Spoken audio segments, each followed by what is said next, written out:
முல்லா வாழ்ந்து வந்த கிராமத்துல எப்பயும் அமைதி நிலவச்சு.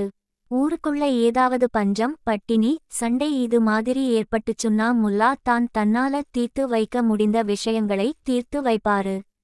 அப்படி முடியாத விஷயங்கள் காவல் அதிகாரி மூலமா அதட்டி உதட்டி பிரச்சனைகளை தீர்த்து வைப்பார். அவராலையும் முடியாத அரசாங்க பிரச்சினையா இருந்துச்சுன்னா முல்லாவே பட்டணத்துக்கு போய் அரசு அதிகாரிகளை சந்தித்து தன்னோட கிராமத்து பிரச்சனைகளை தீர்த்து வருவார்.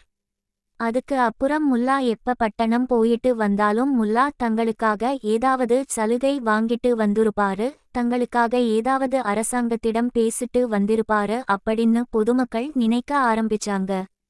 ஒவ்வொரு தடவை முல்லா பட்டணத்துக்கு வேற விஷயத்துக்கு போயிட்டு வந்தா கூட அவரை போட்டு தொந்தரவு பண்ணாங்க.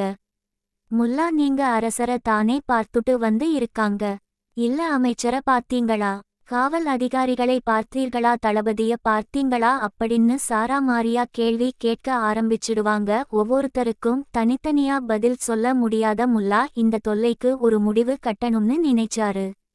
இப்படி இருக்க ஒரு தடவை முல்லா தன்னோட நண்பரோட மகன் கல்யாணத்துக்கு பட்டணம் போனாரு.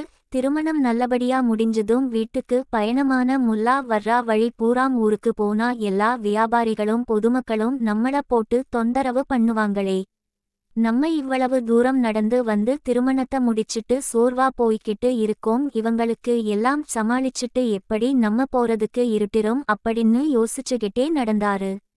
அப்பத்தான் முல்லாவுக்கு ஒரு யோசனை வந்துச்சு. இன்னைக்கு எல்லாரையும் ஒரு கை பார்த்து விட வேண்டியது தான் அப்படின்னு நேரா வீட்டுக்கு போகாம சந்தைக்கு வந்து எல்லாரும் இருக்கிற இடத்துல ஒரு மேடை மேலே ஏறி நின்று நான் பட்டணம் போயிட்டு வந்து இருக்கேன், என்கிட்ட எல்லாரும் எதுவும் கேட்கறீங்களா அப்படின்னு சத்தமா பேச ஆரம்பிச்சாரு. உடனே அடடா முல்லா பட்டணம் போயிட்டு வந்திருக்காரு, நமக்கு ஏதாவது சலுகை வாங்கிட்டு வந்து இருப்பார் அப்படின்னு வேகமா ஓடி வந்த பொதுமக்கள் முல்லா நீங்க யாரை சந்திச்சீங்க அப்படின்னு கேட்டாங்க. உடனே முல்லா சொன்னாரு, நான் அரசரை சந்தித்தேன் அப்படின்னு சொன்னாரு. அப்படியா அப்படின்னு எல்லாரும் ஆச்சரியப்பட்டாங்க. உடனே முல்லா சொன்னாரு, அவரே என்கிட்ட தனியா பேசுனாரு அப்படின்னு சொன்னாரு. இதை கேட்ட உடனே அங்கிருந்த எல்லாரும் ரொம்ப குழம்பிட்டாங்க. உடனே முல்லா அரசர் என்ன சொன்னாங்க அப்படின்னு கேட்டாங்க. முட்டா பயலே ஓரமா ஒதுங்கி நில்லு, குதிரை இடிச்சுட போது அப்படின்னு சொன்னாரு அரசர் அப்படின்னு சொன்னாரு முல்லா.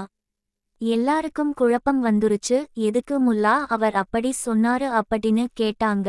அப்புறம் அவர் போற பாதையில முட்டாள் மாதிரி குறுக்க நின்னுகிட்டு இருந்தா அப்படிதான் திட்டுவாரு அப்படின்னு சொன்னாரு முல்லா.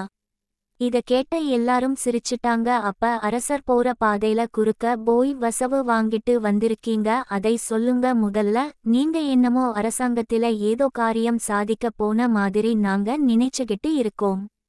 அப்பத்தான் முல்லா சொன்னாரு, இப்ப புரியுதா, ஒவ்வொரு தடவையும் நான் வெளியூர் போறது அரசாங்க காரியத்துக்குன்னு நினைச்சு என்னை போட்டு தொந்தரவு செய்யாதீங்க, நான் என்னோட சொந்த விஷயத்துக்காக போயிட்டு வந்தா கூட ஒவ்வொருத்தருக்கு என்னால பதில் சொல்ல முடியல அப்படின்னு தெளிவா எடுத்து சொன்னாரு.